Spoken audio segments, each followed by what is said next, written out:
सोने की कीमतों में ना आजकल एक अजीब सी हलचल मची हुई है। मतलब खरीदार और निवेशक दोनों ही बड़े कंफ्यूज्ड हैं। एक दिन दाम आसमान पर होते हैं तो अगले ही दिन धड़ाम से नीचे। तो भाई आखिर ये हो क्या रहा है? चलिए आज इसी पहेली को सुलझाने की कोशिश करते हैं। और ऐसे में हम सब के मन में एक ही सवाल है, भाई सोना अभी खरीदें या फिर थोड़ा रुक जाना ही समझदारी है। चलिए आज की इस बातचीत में इसी सवाल का जवाब ढूंढते हैं। तो देखिए, सबसे पहले तो ये समझते हैं कि अभी चल क्या रहा है। आज की तारीख में 24 कैरेट सोने का भाव 10 ग्राम का करीब करीब 73,000 रुपए के आसपास है। मतलब कीमत काफी ज्यादा है और जाहिर है इस वजह से कई लोग खरीदने से हिचकिचा रहे हैं। पर कहानी में ट्विस्ट यही आता है। इतनी ऊंची कीमत होने के बाद भी पता है, इसी हफ्ते सोने के दाम में लगभग 2% की गिरावट भी आई है। अब आप समझे, यही वो उतार चढ़ाव है जो मार्केट में इतनी कंफ्यूजन पैदा कर रहा है। तो सवाल उठता है कि भाई ऐसा हो क्यों रहा है? असल में इस पूरे उतार चढ़ाव के पीछे 4 बड़े कारण हैं, कुछ ग्लोबल और कुछ लोकल। चलिए एक एक करके इन सबको समझते हैं। तो सबसे पहला और शायद सबसे बड़ा कारण है अमेरिकी डॉलर का मजबूत होना। रॉयटर्स की रिपोर्ट भी यही कहती है कि डॉलर का ना सोने की कीमतों पर सीधा सीधा असर पड़ता है। अब सवाल ये है कि कैसे? देखिए, इसका हिसाब बड़ा सीधा है। पूरी दुनिया में सोने का जो लेन देन होता है वो डॉलर में होता है। तो जब डॉलर मजबूत होता है तो हमें यानी रुपया इस्तेमाल करने वालों को सोना खरीदने के लिए ज्यादा रुपए देने पड़ते हैं। बस सोना महंगा हो गया। और जब कोई चीज महंगी होती है तो उसकी मांग कम हो जाती है ना? इससे कीमतों पर नीचे की तरफ दबाव बनता है। अच्छा, अब आते हैं दूसरे कारण पर, और वो है ऊंची ब्याज दरें। ये समझना बहुत जरूरी है कि कोई भी इन्वेस्टर अपना पैसा कहाँ लगाना चाहेगा। इसको ऐसे समझिए, जब बैंक में ब्याज दरें अच्छी खासी ऊंची हों तो लोग सोने में पैसा फंसाने के बजाय क्या करेंगे? वो अपना पैसा बैंक या बॉन्ड में रखेंगे, क्योंकि वहां से उन्हें एक फिक्स्ड रिटर्न तो मिल ही रहा है। इससे होता ये है कि पैसा सोने से निकलकर दूसरी जगह चला जाता है और सोने की कीमतों पर दबाव पड़ता है। और इसका उल्टा सोचिए, जब ब्याज दरें कम होती हैं तब सोना ज्यादा आकर्षक लगने लगता है। अब आता है तीसरा बड़ा कारण, जियोपॉलिटिकल टेंशन, यानी दुनिया भर में चल रहा तनाव। दुनिया के किसी भी कोने में अगर कोई बड़ी उथल-पुथल होती है, जैसे मान लीजिए अमेरिका और ईरान के बीच तनाव बढ़ गया, तो उसका असर सीधा सोने के बाजार पर पड़ता है। ऐसे माहौल में ना बाजार में एक अनिश्चितता छा जाती है।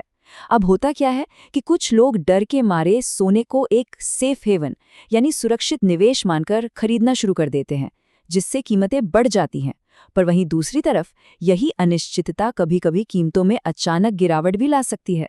इसीलिए मार्केट का बर्ताव बिल्कुल अप्रत्याशित हो जाता है, कुछ कहा नहीं जा सकता। और चौथा कारण वो है बढ़ती हुई महंगाई। देखिए, जब तेल जैसी जरूरी चीजों के दाम बढ़ते हैं तो ओवरऑल महंगाई भी बढ़ जाती है। और हिस्टोरिकली लोग महंगाई की मार से बचने के लिए सोने में पैसा लगाते आए हैं, तो इसका असर भी सोने की कीमतों पर देखने को मिलता है। तो ये तो हो गए दुनिया भर के कारण। अब जरा लौटकर अपने देश में आते हैं और देखते हैं कि भारत के घरेलू बाजार में क्या चल रहा है। खास तौर पर डिमांड यानी मांग का क्या हाल है। रॉयटर्स की ये रिपोर्ट ना एक बड़ी दिलचस्प बात बताती है। सोचिए, अक्षय तृतीया जैसा बड़ा त्योहार जिसे सोना खरीदने के लिए सबसे शुभ माना जाता है, उस दिन भी इस बार खरीदारी बहुत फीकी रही। और वजह बिल्कुल साफ थी, सोने के आसमान छूते दाम। और ये गिरावट कोई छोटी मोटी नहीं थी। द टाइम्स ऑफ इंडिया के मुताबिक कुछ जगहों पर तो त्योहारों के टाइम पर डिमांड में 40 से 50% तक की कमी देखी गई। सोचिए, आधी डिमांड गायब। ये वाकई एक बहुत बड़ा आंकड़ा है। तो सवाल ये है कि इस महंगाई से निपटने के लिए लोग कर क्या रहे हैं? वो अपना तरीका बदल रहे हैं। अब लोग भारी भरकम गहने खरीदने की जगह या तो बहुत कम मात्रा में सोना खरीद रहे हैं या फिर गोल्ड ईटीएफ जैसे डिजिटल ऑप्शंस की तरफ जा रहे हैं। इसमें कम पैसों में भी सोने में इन्वेस्ट किया जा सकता है। तो अब आते हैं सबसे बड़े सवाल पर कि आगे क्या होगा? कीमतें और नीचे जाएंगी या फिर ऊपर? चलिए जरा एक्सपर्ट्स की राय भी जान लेते हैं। एक्सपर्ट्स का मानना है कि 2 बातें हो सकती हैं। एक तरफ अगर अमेरिकी डॉलर ऐसे ही मजबूत बना रहा तो हो सकता है कि सोने की कीमतें और भी गिरे। लेकिन दूसरी तरफ अगर दुनिया में तनाव बढ़ता है तो सोना फिर से सेफ हेवन बनकर उभरेगा और इसकी कीमतें ऊपर जा सकती हैं। तो मतलब कुल मिला के बात ये है कि एक्सपर्ट्स को भी लगता है कि मार्केट में ये जो हलचल है ना, ये अभी कुछ समय तक जारी रहेगी। कीमतों में स्टेबिलिटी आने में अभी थोड़ा और वक्त लग सकता है। तो इन सारी बातों के बाद घूम फिरकर हम वापस उसी सवाल पर आ जाते हैं कि क्या ये इन्वेस्ट करने का सही समय है? देखिए, इसका जवाब इस बात पर निर्भर करता है कि कोई सोना खरीद क्यों रहा है। द टाइम्स ऑफ इंडिया के मुताबिक एक अच्छी स्ट्रैटेजी अपनाई जा सकती है। अगर किसी को शादी ब्याह या किसी और ज़रूरत के लिए सोना लेना है तो एक साथ बहुत सारा खरीदने के बजाय थोड़ा थोड़ा करके रेगुलरली खरीदना ज़्यादा समझदारी है। और अगर मकसद सिर्फ इन्वेस्टमेंट का है तो सबसे अच्छी स्ट्रैटेजी मानी जाती है बाय ऑन द डिप, यानी जब भी कीमतों में गिरावट दिखे तब खरीद लो। तो ये थी सोने के बाजार की पूरी कहानी।